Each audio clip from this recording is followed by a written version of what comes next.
સુરતમાં પ્રેમિકાની હત્યા કરનાર પ્રેમીએ કર્યો મોટો ખુલાસો। સુરતના સચિન જીઆઈડીસી વિસ્તારમાં 16 દિવસ પહેલા એક મહિલાની હાથ બાંધી હત્યા કરાવવા મામલે સુરત ક્રાઇમ બ્રાન્ચે પોલીસે આરોપી અરમાન છોટેબાબુ હાસમીને ઝડપી પાડ્યો છે। પોલીસ તપાસમાં હત્યા પરિણીત મૃતક મહિલા મુનિદેવી અને અપરિણીત આરોપી અરમાન છોટેબાબુ હાસમી વચ્ચે પ્રેમ સંબંધ હતો, જે પ્રેમ સંબંધમાં મૃતક મહિલા આરોપી ઉપર અન્ય યુવતી સાથે પ્રેમ સંબંધ હોય તેવી શંકા રાખતા વારંવાર ઝઘડો કરતી હતી, જેને લઈને આરોપીએ મૃતક મહિલાને એકાંત જગ્યાએ બોલાવી હતી। ત્યાં લોખંડની સળિયાથી તેના માથાના આગળના અને પાછળના ભાગે મારી હત્યા કરી નાસી ગયો હતો। સુરતમાં પરિણીત યુવતીને અપરિણીત યુવક જોડે પ્રેમ થતા મળ્યો છે। આ બનાવમાં સુરત શહેરના સચિન જીઆઈડીસી વિસ્તારમાં 8 મે 2025ના રોજ એક મહિલાની લાશ મળી આવી હતી। મહિલાના માથા અને ચહેરા પર ગંભીર ઇજાઓ હતી। પોલીસ તપાસમાં મૃતક મહિલાની ઓળખ મુનિદેવી તરીકે થઈ હતી, જે મૂળ બિહારના ઔરંગાબાદની વતની હતી અને હાલ સચિન જીઆઈડીસીમાં રહેતી હતી અને તેની હત્યા આરોપી અરમાન છોટેબાબુ હાસમીએ કરી હતી। ત્યારે આજ રોજ સુરત ક્રાઇમ બ્રાન્ચે પોલીસે આરોપી અરમાન છોટેબાબુ હાસમીને ઝડપી પાડ્યો છે। પોલીસે આરોપીને પકડવા માટે તથા મૃતક મહિલાની ઓળખ માટે 500થી વધુ સીસીટીવી ફૂટેજ તપાસ્યા હતા। પોલીસ તપાસમાં સામે આવ્યું છે કે અપરિણીત આરોપી અને પરિણીત મુનિદેવી વચ્ચે પ્રેમ સંબંધ હતો। બંને અલગ ભાડાના રૂમમાં રહેતા હતા। મુનિદેવી વારંવાર આરોપી પર શંકા રાખતી અને ઝઘડો કરતી હતી। આ કારણે આરોપીએ તેની હત્યા કરવાનું નક્કી કર્યું। આરોપીએ મુનિદેવીને સચિન જીઆઈડીસી રામેશ્વર કોલોની નજીક કલર ટેક્સ પાસે એકાંત જગ્યાએ બોલાવી હતી। ત્યાં લોખંડના સળિયાથી તેના માથાના આગળના અને પાછળના ભાગે મારી હત્યા કરી નાસી ગયો હતો।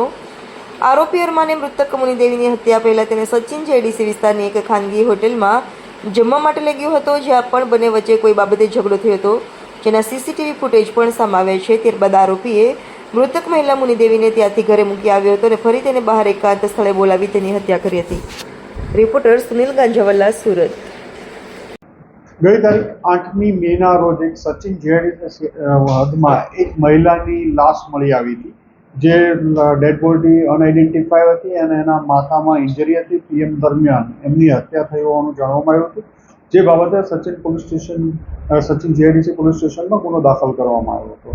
અનડિટેક વંશોધાયેલો મર્ડરનો ગુનો હોય, જેથી ક્રાઇમ બ્રાન્ચ અને અલગ અલગ ટીમો બનાવીને કામમાં હતા। દરમિયાનમાં ક્રાઇમ બ્રાન્ચના પોલીસ ઇન્સ્પેક્ટર આરઆઈ જાડેજાઓને બાતમી મળેલ કે આજે મરણ જનાર સ્ત્રી છે, એનું નામ મુન્ની દેવી, વાઇફ ઓફ મુન્નાસિંહ ગણેશસિંહ ચૌહાણ છે અને એ સચિન જીઆઈડીસી વિસ્તારમાં રહે છે। મૂળ તે ઔરંગાબાદ બારૂદ જિલ્લાની રહેવાસી છે, જે અને ઘણા વર્ષોથી સચિન જીઆઈડીસીમાં રહે છે।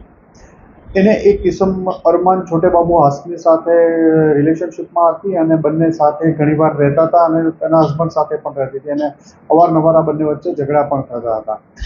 આ પ્રેમ પ્રકરણમાં જે મુન્ની દેવી જેનું મર્ડર થયું એ અરમાન છોટેબાબુ હાસમી ઉપર શંકા રાખીને બંને વચ્ચે ઝઘડા થતા હતા અને 8મી તારીખે બંને વચ્ચે ઝઘડો થયા પછી બહાર જમવા ગયા અને ત્યાં જેમાં પછી એને મર્ડર કરી અને પાઇપથી ભાગી ગયો હતો। સૌપ્રથમ એ અહીંથી ભાગી અને એ મૂળ જે હાસમી છે, અરમાન હાસમી, એ પાંડેસરા વિસ્તારમાં રહે છે। ઓરિજિનલ બિહારનો રહેવાસી, બક્સર જિલ્લાનો છે। ત્યાંથી નેપાળ જતો રહેતો, પોખરાથી ફરીથી પાછો બિહાર આવ્યો અને બિહારથી બાતમી આધારે ક્રાઇમ બ્રાન્ચની ટીમે ટ્રેપ કરી અને એને પકડી પાડ્યો છે। કઈ આપની શંકા હતી? એને હતું કે લેડીને કે અરમાનને કોઈ બીજી સ્ત્રી સાથે પણ સંબંધ છે, જેને લઈ અને બંને વચ્ચે અવારનવાર ઝઘડો થતો હતો। એના હિસાબથી બંને વચ્ચે આ ઝઘડાના હિસાબે આને કંટાળીને એનું મર્ડર કરી દીધું। 2-2.5 વર્ષથી ઉપરથી રિલેશનશિપના કરવાનું।